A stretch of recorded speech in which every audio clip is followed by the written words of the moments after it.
Okay, so Jewish Moroccan History 101. So the first thing here, Jewish history. Let's run through Jewish history quickly, and then we'll get to Sephardim and Morocco. So Adam HaRishon, we're not going to take you through the whole thing. Noach, Abraham, Yitzhak, and Yaakov.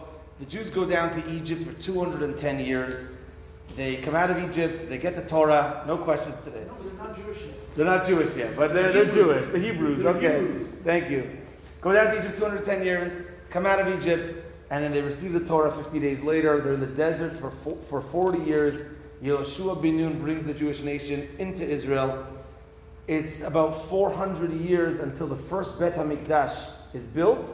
First Bet HaMikdash stands for 410 years, destroyed by the Babylonians.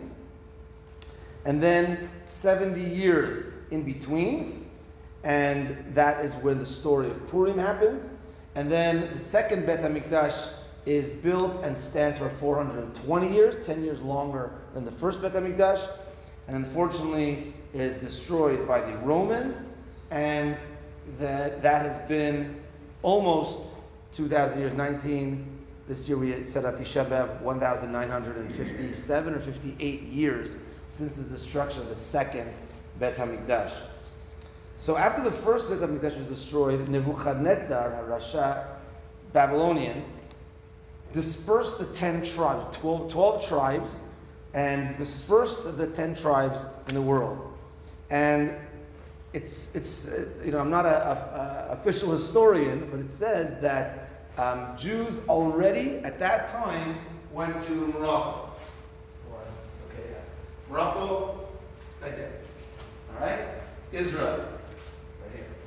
So, Bet HaMikdash is destroyed, Jews are dispersed. After the destruction of the first Bet HaMikdash, Jews come to Iraq and Iran, Persia, Tehran, right here. Right? This is where the story of Purim happens.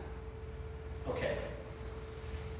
When the second Bet HaMikdash was built, actually only 2/3 came back, 1/3 stayed in this region. But after the first Bet HaMikdash, already Jews, there was already a group that were in Morocco. They have a grave in Morocco.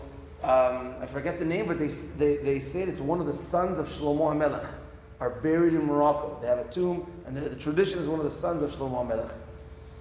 So there's Jews already in Morocco from that time, and they're called the Toshavim, the dwellers, meaning they've been there for, let's say, 2,000 years, plus about 400 from the second Bet HaMikdash, because they were there already in the time of the second Bet HaMikdash, because they were dispersed at the time of the first. So 2,500 years or so, Jews are there, mainly in the Atlas Mountain area.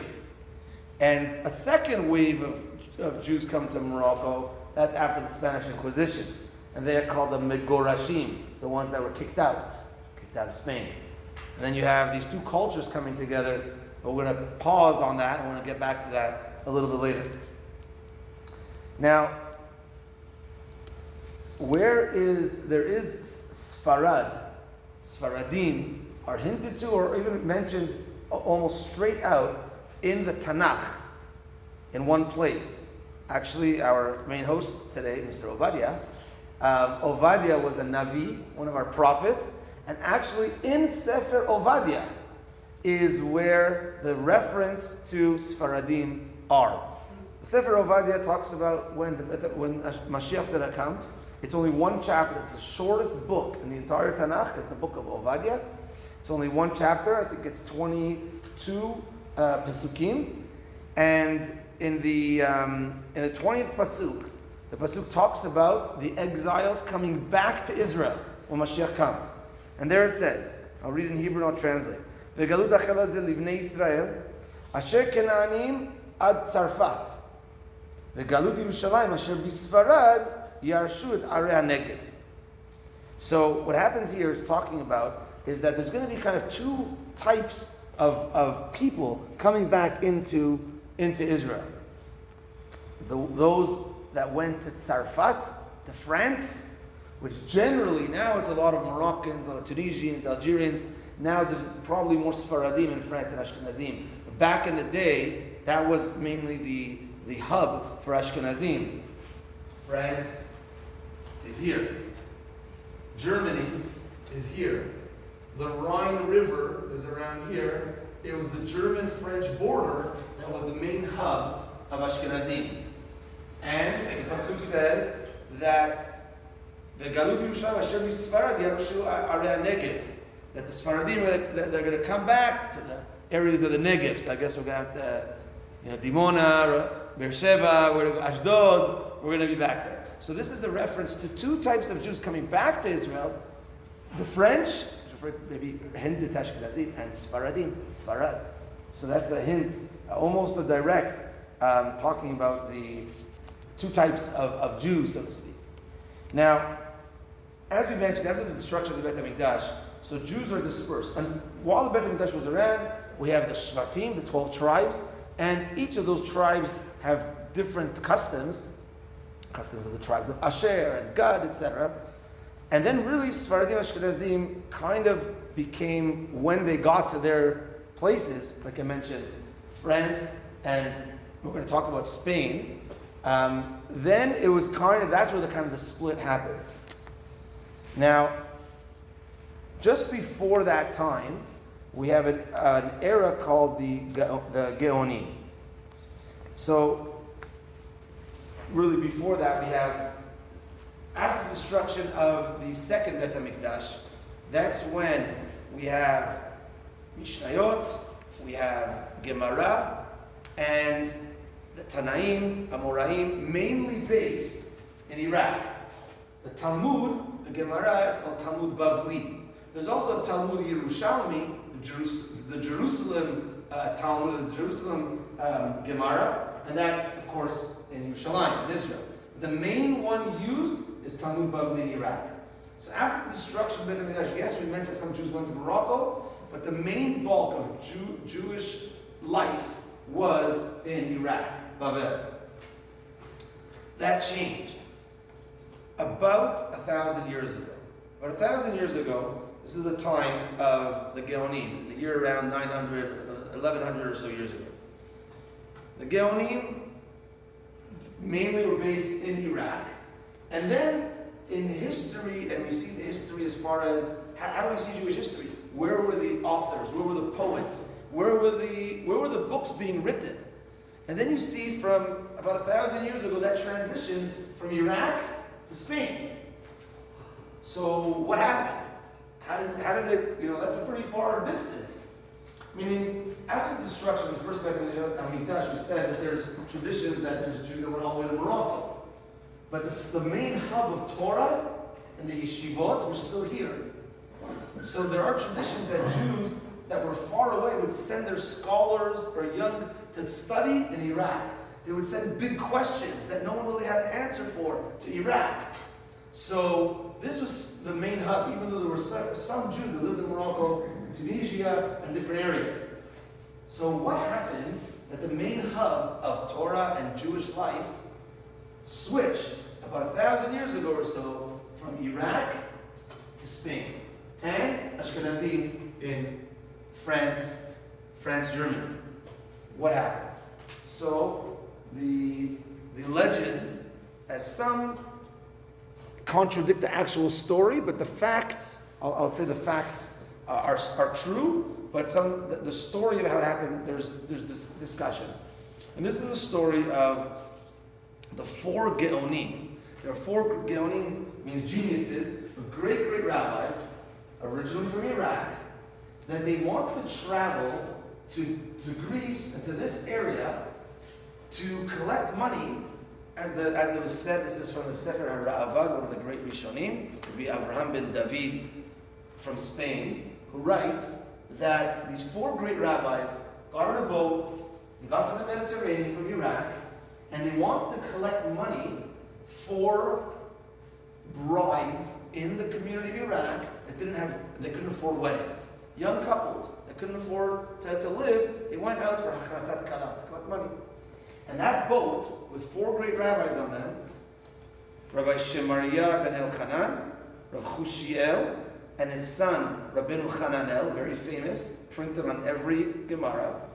Rabbi Moshe and his son Chanoch, and the fourth one is debated what his name was. So I don't have a name for it. So these four great rabbis, though, are on the boat, and pirates come. Pirates take over the boat. And actually, in the story, one of the wives, the wife of Rabbi Moshe on this boat, is about to get taken advantage of. And she doesn't want that, and these are captives now, and they have no control of this. And she says to her husband, if I jump overboard, will I still resurrect in the time of Tchiyat HaMetim, the resurrection of the dead? Because I don't want to be violated. And he says, yes, you will be. And she threw herself overboard instead of being violated. And these pirates take these Geonim, not necessarily realizing their value, just knew they were Jewish people, and they ransom them to sell them to different communities to get money. So, Rabbi Shemaria ends up in Alexandria. Chushiel and the son of Rabbeinu Hananel end up in Tunisia, where we can zoom in, but here's Tunis, but there's also a place called Kairouan. Kairouan, we'll talk about it, was a main hub of Torah, especially for one of the great Moroccan rabbis, Rabbi Yitzchak El-Fassi, the Rif. So, Rabbi Shemaria gets sold in Alexandria. Rabbi Chushiel and the son of Rabbeinu Hananel gets sold in Tunisia. The fourth one, which we don't have an exact name, gets sold to a community in Sicily. And Rabbi Moshe and his son, Rabbeinu Chanoch, which Rabbi Chanoch also has an important explanation of the Gemara. In the back of most Gemaras, gets sold to Cordoba, Spain. Now, what happens here is these four luminaries are sold to the communities, and at first the community doesn't necessarily know their greatness. I'll say a story about that in a moment. And what happens is, you take out four great rabbis from the hub, and now they start building yeshivas and Torah centers and to start teaching pupils and disciples in the communities they were sold to. What happens next is that communities feel they don't need to send their young students to study in Iraq. They don't need to send their big questions to Iraq. But they have it all where they're at, in Spain, in Tunisia, and at this time, financially, how things play a role, things weren't doing well in Iraq, and these countries were mainly run by Muslims, which was lighter on the Jews than the Christians were. And that enabled what's called the Golden Era in Spain, from around the year 900 till 1492, just a little bit before 1492, because things already started brewing.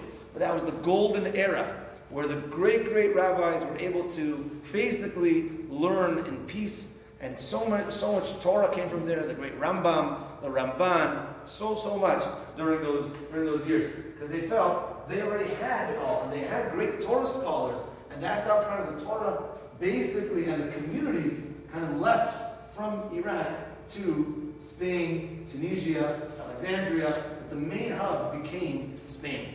The story goes that when this Rabbi Moshe gets absorbed into the community in Cordoba, he was a righteous person, he was a humble person, and he didn't want to show off that he's a luminary and a know-it-all, great. He sat in the back, he was very simple. And this story I heard from my rabbi, and when in Israel, Rabbi Mordechai Lamet, and when I heard this story, he quoted the book that it's from, and he said, this book is an old print, very hard to find. And I said, I heard this story, I said, I have to find the story to read it inside, and it's an original print. And Baruch Hashem, it took me a long time, even though Yerushalayim is full of old Jewish bookstores and everything, it took me a long time to find the book, and I finally found it. And the story he said was as follows. He said that the rabbi at the time in Cordoba was a rabbi named Rabbi Natan. Actually, his name is Rabbi Natan. And Rabbi Natan was one day giving a class. And he had a difficulty in understanding a certain piece of Gemara. And in this difficulty, he wasn't sure, and Rabbi Moshe, who was discreet, he was in the back, and politely, he says, I think I might understand it. And he gave an explanation, a beautiful explanation to the difficulty. Rabbi Natan realized this person that they just ransomed, that they just got from Iraq, is not just a simple guy. He's a big Talmid Chacham. And the story goes that Rabbi Natan took off his cloak, and he says, now you're the rabbi. Unbelievable. What humility that takes. What unbelievable. So Rabbi Moshe leads the community there in Cordoba, and these communities start to flourish. Rabbeinu Hananel starts Torah in Kairouan, Tunisia, and yeshivas there, and as we mentioned, the Rif, Rabbi Yitzchak El-Fassi, probably the oldest and one of the greatest rabbis that ever came out of Morocco, Rabbi Yitzchak El-Fassi. So we have some El-Fassis in our shul, and really that last name is so profound. Even Ashkenazim, it's El-Fassi from Fez. Rabbi Yitzchak El-Fassi went to Kairouan, Tunisia to study, and they say that at the age of 20, he came back to Fez and opened the yeshiva in Fez, Morocco. This is, around the year 1000 or so. And also, the Rif, Rabbi Yitzchak El-Fassi lived at a very old age of about 100 years old, and therefore was able to teach generations, and really lay the groundwork for scholars to come. His main student was the Rimi Gash. And the Rimi Gash was the rabbi of the Rambam. And the Rambam, who lived in Morocco for a little bit, it's said that he kissed the hands of Rabbi Yitzchak El-Fassi. That's it wasn't, he didn't learn from him, but he was at that level that he kissed his hand.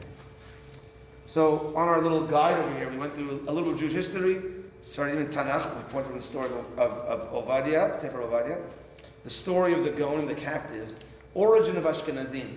So just on a side note, what happened was, as we mentioned, Ashkenazim, and by the way, the Ashkenazim were very much smaller than the Sephardim were. When Spain took off and Tunisia took off, the Ashkenazim didn't take off as much. The community was much smaller until after the Spanish Inquisition. And the truth is, after the Spanish Inquisition, a lot of Sephardim went to Europe. A lot went to Morocco, and a lot went downward, and a lot went to Europe, and the numbers of Ashkenazim kind of grew mainly at that point.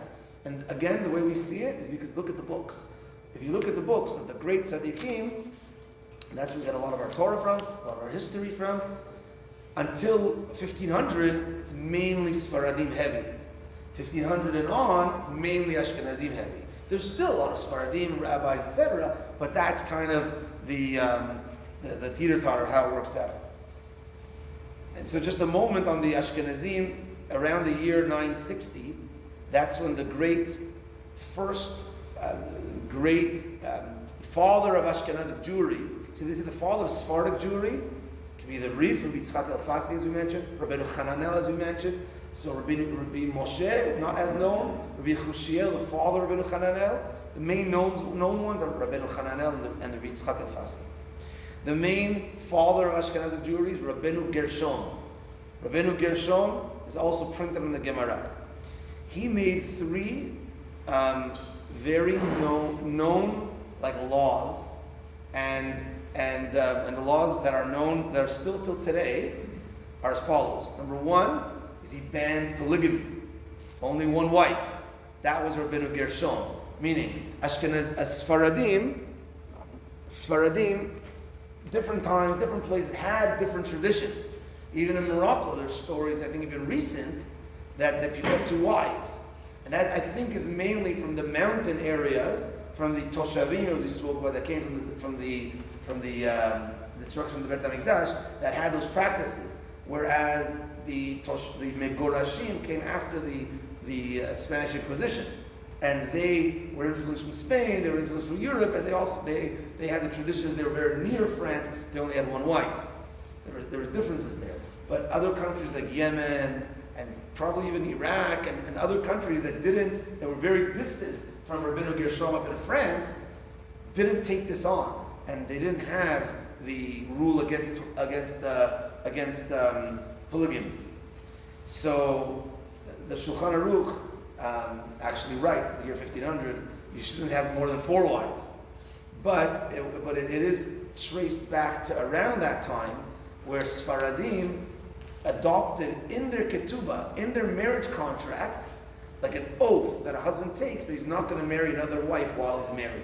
And that's in all the Sephardic ketubahs till today, dating around 1600 and on. Ashkenazic ketubahs don't have that because Ashkenazic Jewry accepted upon themselves from Rabbeinu Gershom his law. Okay, you banned polygamy, one wife, and it was all accepted, and that acceptance goes on to the next generations.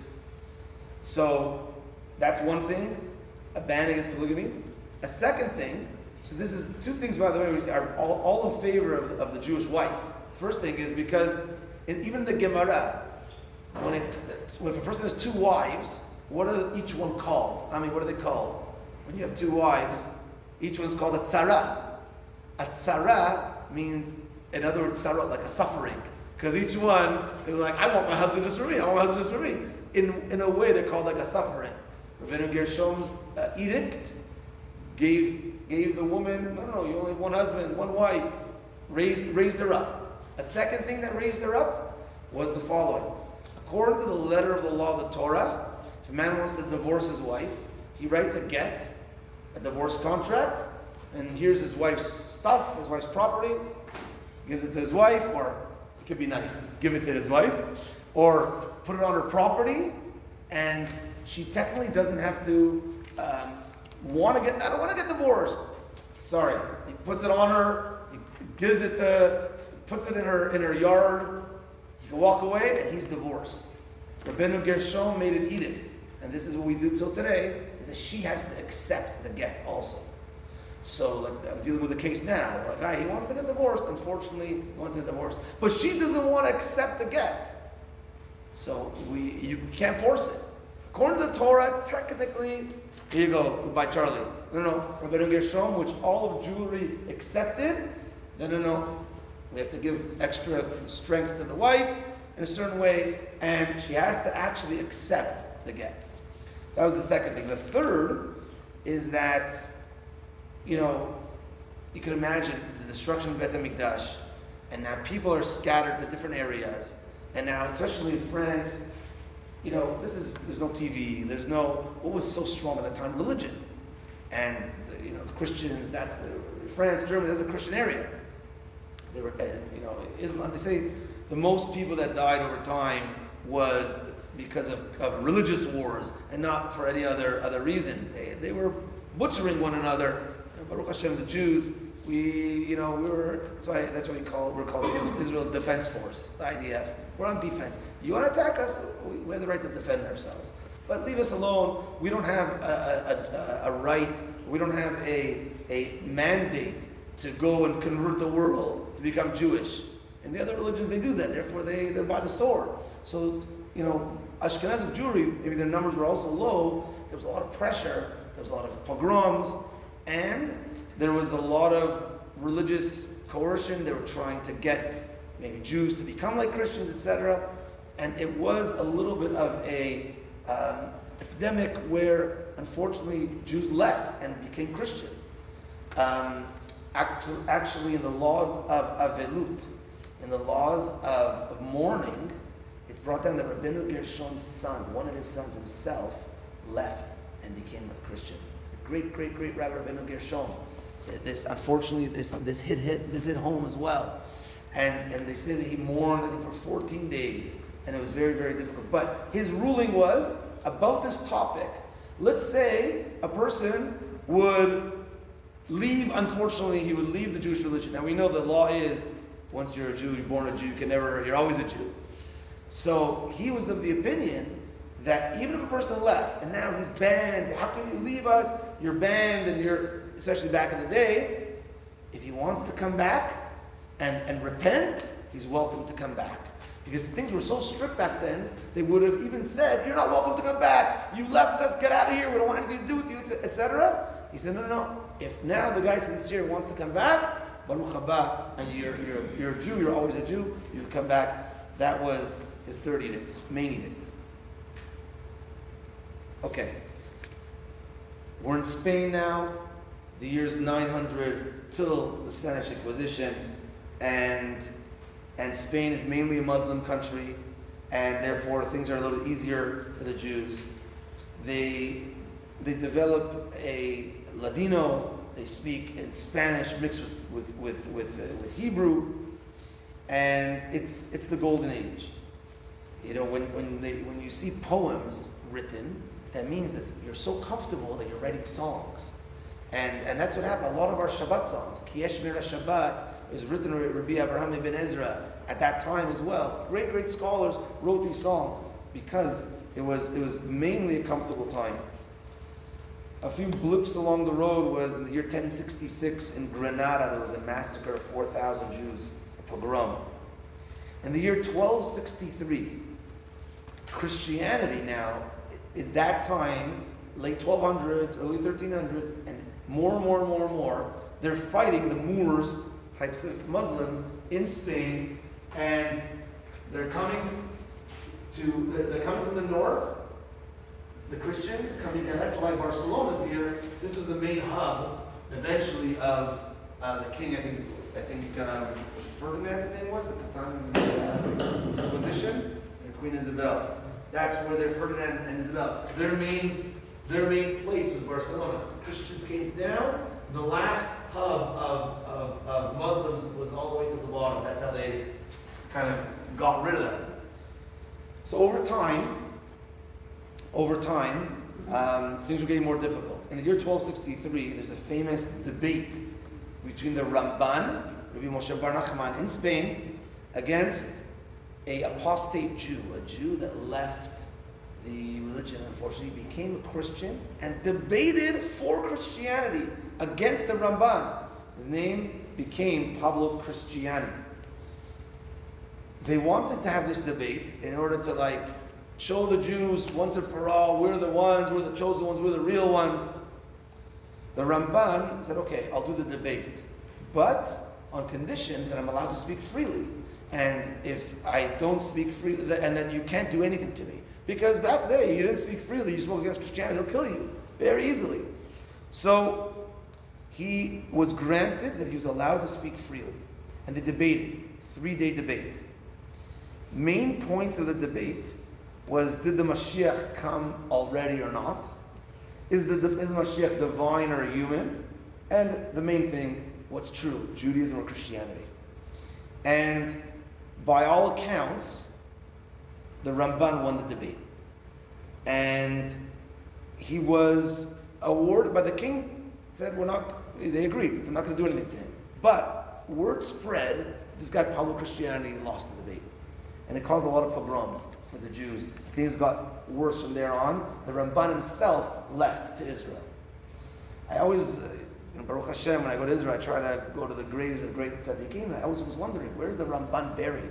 Historically, he went to Israel. Where's the Ramban buried? And I was fortunate on one of my last trips to Israel. Where he's buried we don't have an exact marker for his grave, but right beside where our Avot, Avraham, Yitzhak, and Yaakov, and Hebron are buried, there's the big Me'arat HaMachpelah rebuilt by King Herod. Right outside of that, there's a plaque, and it says, the tradition is the great rabbi, the Ramban, is buried in this area. So there's no exact place, but he's buried in that area, and see, that's my jokes. Did he live in Italy, Ramban? Sorry? Did he live in Italy, Ramban? I don't think so. I think he just lived in Spain and then Israel, as far as I know. Rabbi Moshe Bar Nachman. I'm not sure. Maybe when he left Spain, he kept on going. I'm not sure. The Rabbi Shiki in Jerusalem wrote millions of books. About the Ramban? Yeah. Ah, could be. Okay. Things get worse for the Jews in Spain, and the Muslims are losing grip. Christians are taking over, and things are getting worse. Now, what happens is that the Jews feel threatened. Now, feeling threatened, some of them are leaving, but it's hard to leave your homeland that you've been there for 400 or 500 years. You have your parents buried there, you have family, it's hard to leave. So some of them, unfortunately, convert to Christianity willingly. Those were called conversos. Majority were called moranos, undercover. That on the outside they were acting Christian, but on the inside they practiced Judaism. And there were a third group called anusim, forced conversion. That they didn't want to do anything, even the outside they were forced. Now, what happened is that Spain realizes that a lot of these converts are fake. They're not real converts. They're on the outside, they're acting all Christian, but on the inside, they're really not. And they get upset about this. Now, what do people do when they're threatened that you're a faker? They try proving even more that I'm not a faker. And one of the biggest proofs to show that I'm not a faker is eating pork. Because that was the symbol against Judaism. And therefore, if you show I eat pork, I'm not a faker. Look at me, I'm eating pork publicly. And you can go to Spain till today. There's pork hanging everywhere. There's lard and bread. Pork and pig is everywhere there. Why? Because again, the Jews were trying to prove that they're Christian. This was a great proof.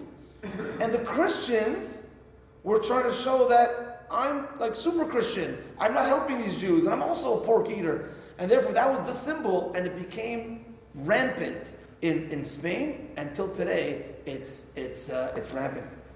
Things, even basics that you would think are kosher in other places, maybe like bread or other things, you really have to check there if you go on vacation because they put lard in everything. That's what they were doing to try to prove. But the Christians weren't happy with this, and King Ferdinand Ymach Shemo, King of Aragon, is one of the provinces in Spain, marries Queen Isabel of Castile, which many Jews are from there, from our neighboring shul, Pedactica Castilla. And they form the biggest empire in Spain. And with their power, they were able to rule with an iron fist, and they enact the Inquisition. The Inquisition, 1480, is to inquire. They hire priests to really smell out fake Christians. If they were found, they were killed, they were beat up, and very, very bad. Then it gets to the expulsion. We always called the Inquisition, but it was really two stages. It was to inquire, to really seek after these fake Christians, and then the expulsion of everyone's got to just leave. Leave, or if we find you, you're dead. And there was a 3-month window that everyone's got to leave, and the deadline was Tisha B'Av. And if any Jew was found in Spain, either overt, you would have for sure been killed, or if you were seeked after, if you were found, you would have been killed as well. Following the expulsion, many, many Jews go to Morocco. Many Jews from Spain go to the Balkans, Greece, Turkey, Bulgaria, this area, a little bit north, Amsterdam. You heard of Spanish Portuguese. A lot of from Spain went to Portugal. Only I think 4 years later, in 1496, they expelled as well. One of the great rabbis at that time was Rav Don Yitzchak Abarbanel.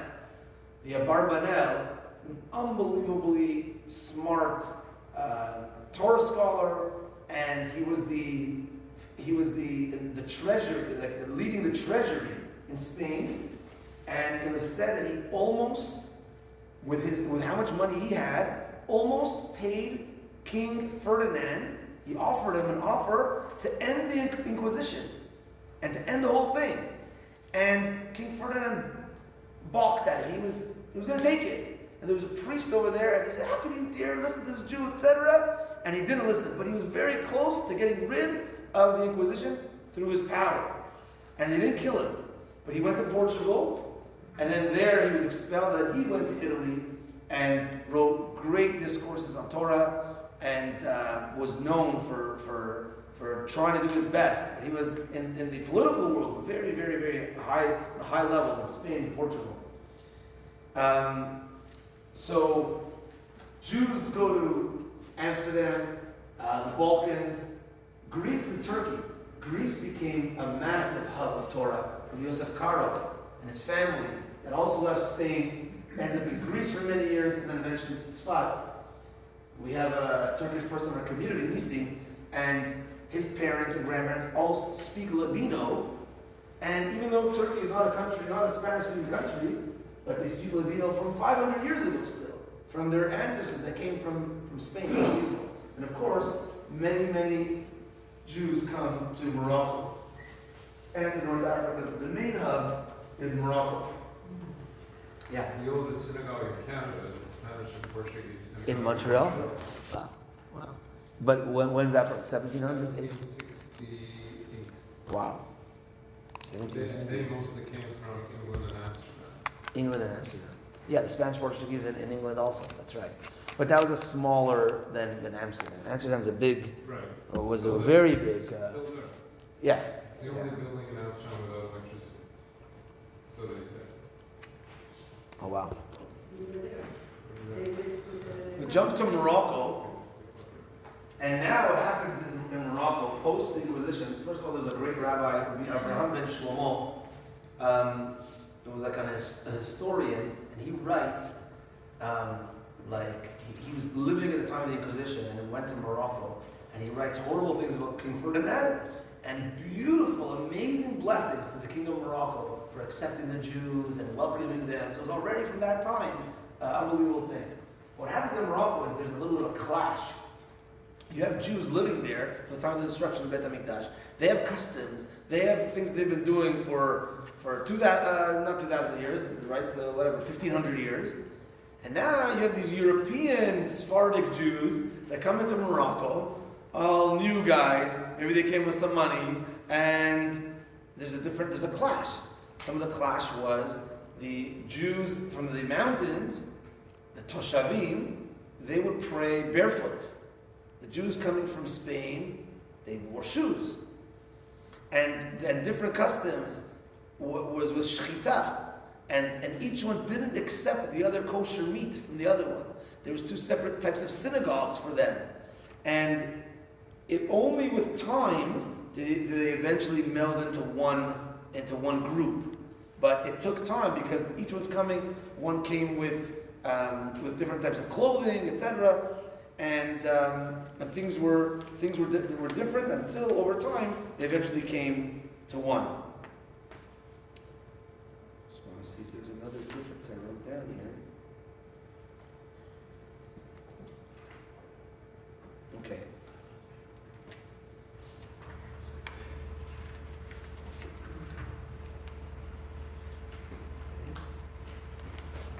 We're finishing up shortly. Now. Okay, so we are now historically post the Inquisition in Morocco. On the history front, I'm going to pause there, and because again we have now Jews, the mountain Jews, Toshavim. We have northern Morocco, which has an influence from Spain, Tangiers, etc., which is very small in comparison to the rest of Morocco, Casablanca, and the big cities, which have a French influence. But we're pausing there on the history side.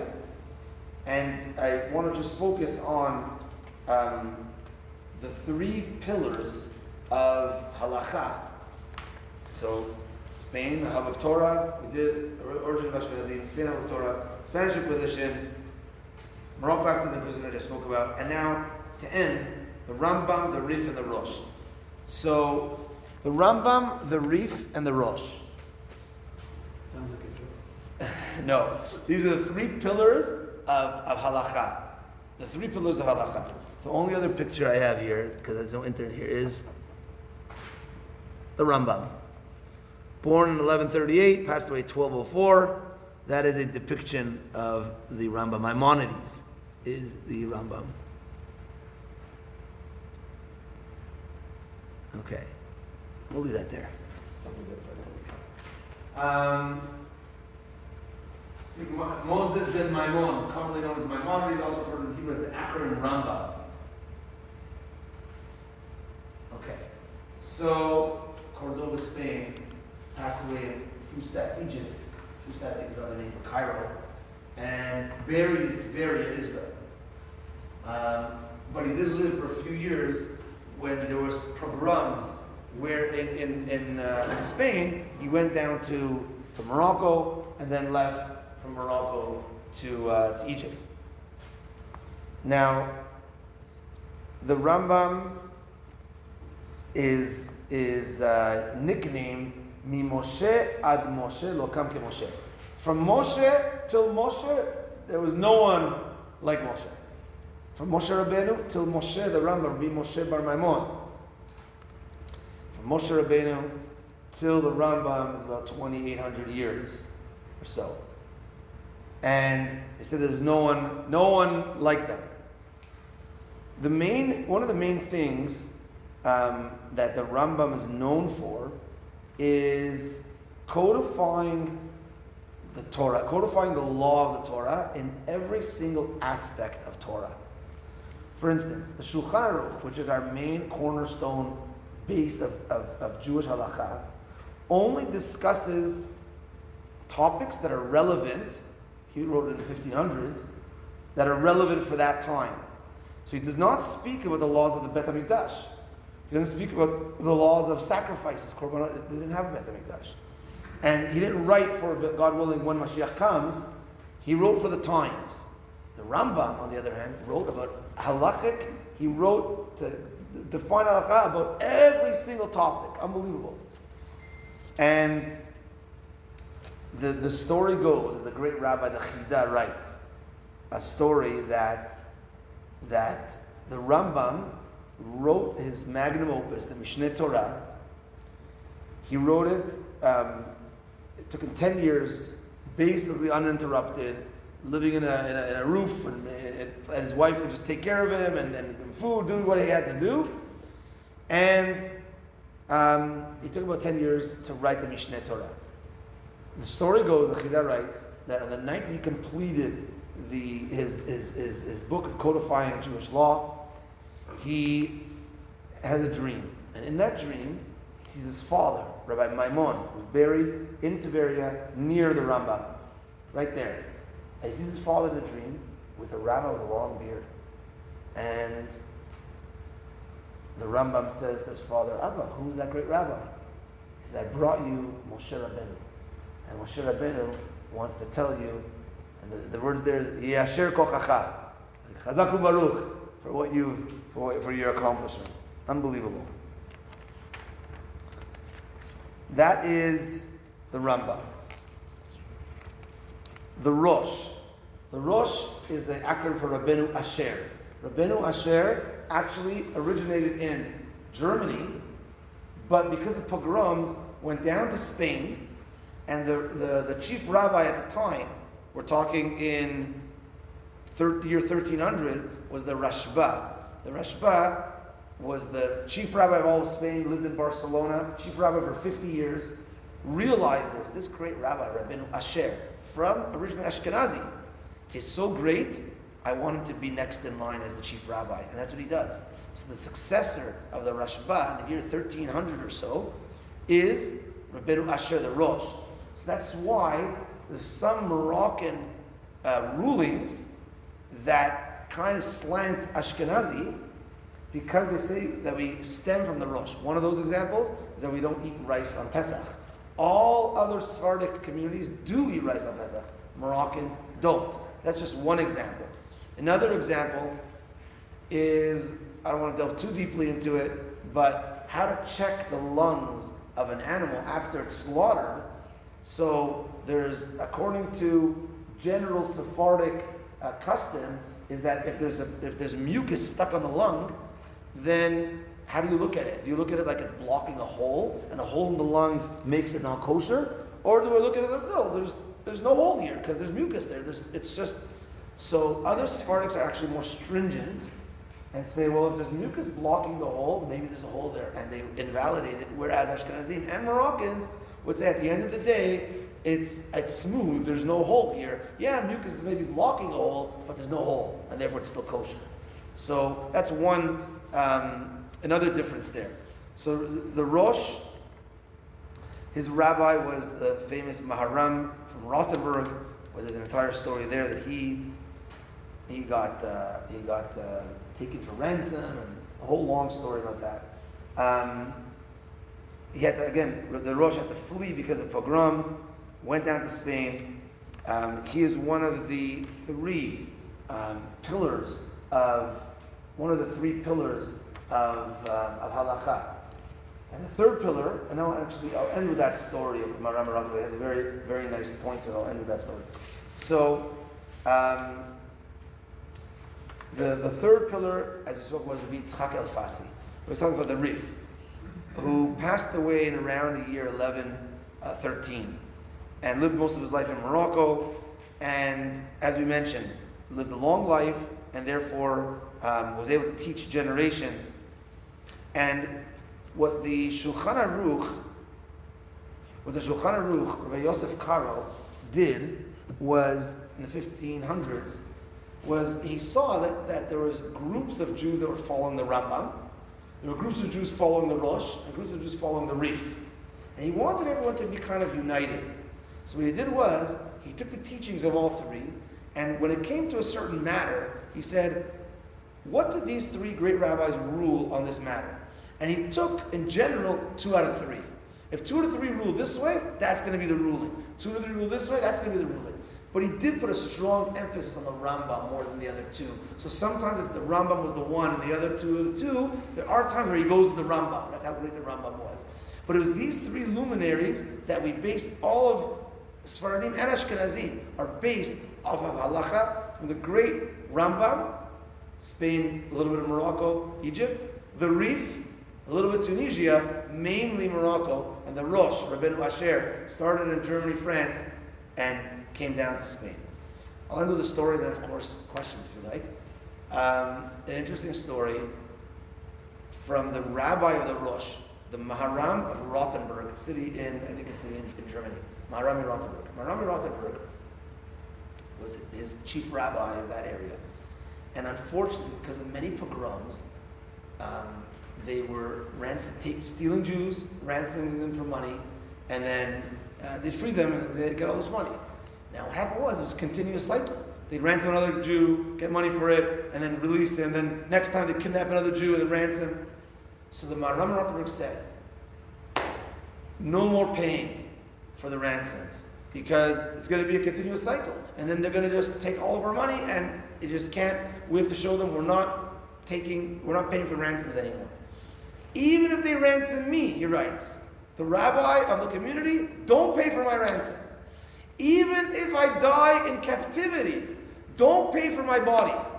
That's how much he cared for the community's money, that it shouldn't be abused. And what happened? He got taken. He got taken as a prisoner, but they want the ransom. And he told his community, don't pay for me, don't pay for me, don't pay for me. I don't remember how long he was in captivity for. I have to check the story. 8 years, 2 years, and he passes away in captivity. And again, before he died, don't pay for me, don't pay for me. He passed away in captivity, and his community's not paying, even though they want to, and he's still in captivity. His body, I think it was a few months later, there was a person named Alexander in the community, a Jewish person named Alexander. This story, by the way, is brought down by the Chidah, by the great Rabbi Rabbi Chaim Yosef David Azulai. So it's not like a folklore, a fable. This is the story he says. And there's an application for this time. And I heard this story with this twist from a great rabbi in Israel named Rabbi Shlomo Brevda. Just on the sidebar, I heard that this rabbi is coming to, when I was living in Israel, in Kolel, I heard this Rabbi Brevda is coming to town. He passed away now. I heard he's coming to speak. He's coming to our area. 7:30 speech. What time do we start today officially? 7 o'clock. Okay, it's 8:04, not so bad. What happened was, I hear 7:30 speech. This Rabbi Brevda is coming to the area. I tell my wife, honey, I want to go hear the speech. I heard he's an amazing speaker. He's a great, great rabbi. I was like, yeah, no problem. I get there at 7:30. The speech started on time. It didn't end till 11 o'clock. 11 p.m. We were there. It was an amazing shiur. We were glued to him like this. He wrote books and he was telling us It was like unbelievable. And he ended with this story that I'm telling you right now. He said it in much more detail and he really stretched it out. But he said, and with the final twist that I'll tell you, and he says like this: the Maharam in Rothenburg now has passed away.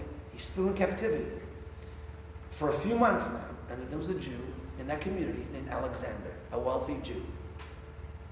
This man Alexander says, I want to pay.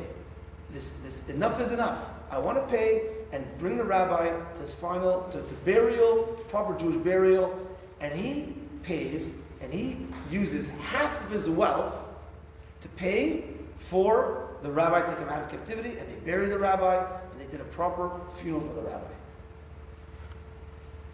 The next morning, Alexander died, didn't wake up. That night, Alexander went to sleep after this amazing mitzvah, after the burial of the rabbi. He didn't wake up the next day. And the story continues that a couple days later, he came to his friend in a dream. And again, this is written by the Chidah. He came to his friend in a dream. And he said like this: after the amazing mitzvah that I did, and I buried the great rabbi, that night I went to sleep. And the rabbi came to me in a dream, and he said, I didn't get proper comfort.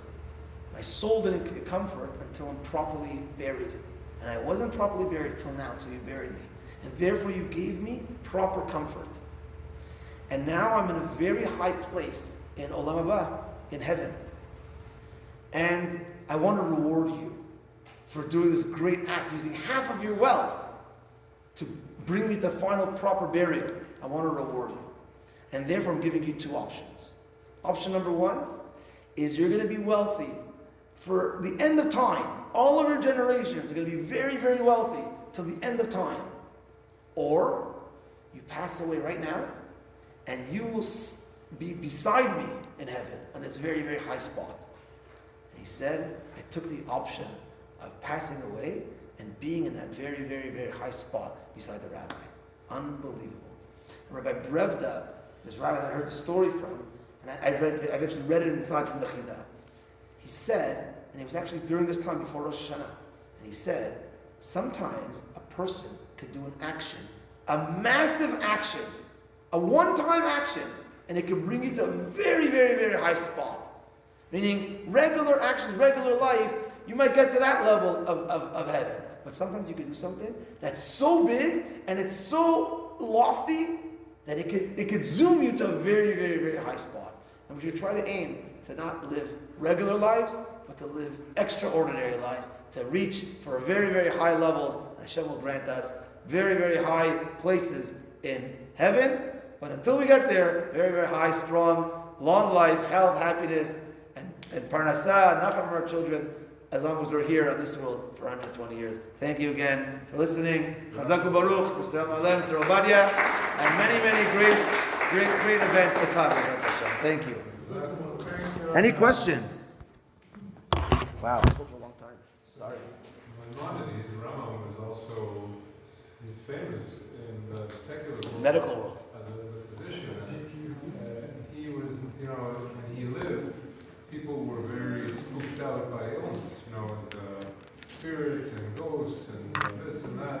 And one of his main advances was he physically examined the patient. Before him, people would Holistic. check out the spirits and check out the energy, and they wouldn't go near the person. And he actually said, "This is nonsense. You go check the person. Check the person. They have a pulse. Are they turning blue? Is the body? Are they cold, warm? This, that." Oh, wow. So it was he really was, and we probably know the Rama was very much like a pragmatic realist. Right. So it was none of this hocus pocus. Yeah, in that realm also, yeah. Right. Also, he's known for writing the famous doctor's oath. Yeah, it's in my office. Yeah, the doctor's oath, that a doctor has to make an oath that he's going to treat this person properly and faithfully to try to heal him. That's written by the Rambam. I think that all worldwide uses that. Any other questions? Okay. Chazak Baruch again. Thank you. Thank you. My pleasure. Thank you.